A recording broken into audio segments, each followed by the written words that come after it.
नमस्कार। आज हम वाल्मीकि रामायण के एक बहुत महत्वपूर्ण प्रसंग के बारे में बात करेंगे।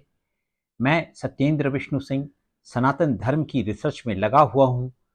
प्रसंग है कि श्री राम ने किष्किंधा नरेश वाली का वध कर दिया है। वाली की पत्नी तारा, उसका पुत्र अंगद, भाई सुग्रीव और सारे वानर प्रजा वाली की मृत्यु पर बहुत रो रहे हैं और शोक प्रकट कर रहे हैं कि वाली का अंतिम संस्कार करना है, इसका किसी भी ध्यान नहीं है।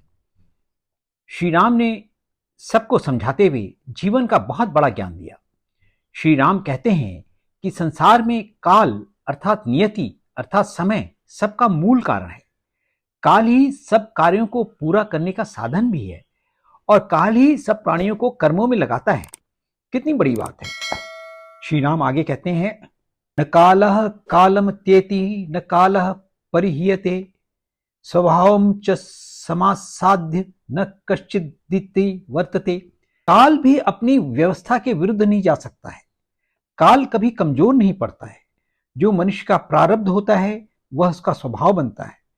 कोई उसका उल्लंघन नहीं कर सकता है। श्री राम आगे कहते हैं, न कल्यस्यास्ति बंधुत्वम न हेतुर्न पराक्रमः न मित्र ज्ञाति संबंध कारणम नात्मनो वशः।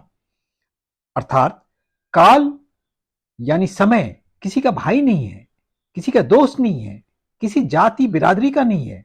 उसको कोई वश में नहीं कर सकता है। उस पर किसी का पराक्रम नहीं चल सकता है।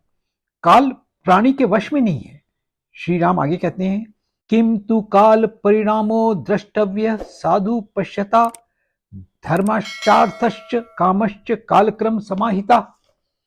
अतः अच्छे विचार वाले बुद्धिमान पुरुष को सब कुछ काल का ही परिणाम समझना चाहिए।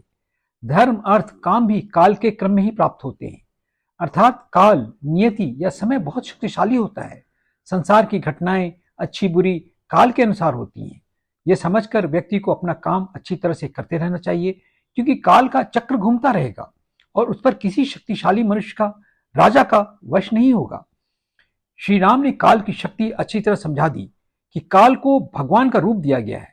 श्रीमद् भगवत गीता में श्री कृष्ण अर्जुन को जब गीता का उपदेश देते हैं तो वे भी कहते हैं कि मैं काल हूं, मैं समय हूं। तो श्री राम और श्री कृष्ण काल को बराबर महत्व देते हैं। काल अर्थात समय अर्थात नियति ईश्वर का रूप है और उसके वश में संसार की गति होती है। ये समझकर व्यक्ति को अपना काम ईमानदारी से करते रहना चाहिए। हम आगे फिर मिलेंगे। जय श्री राम।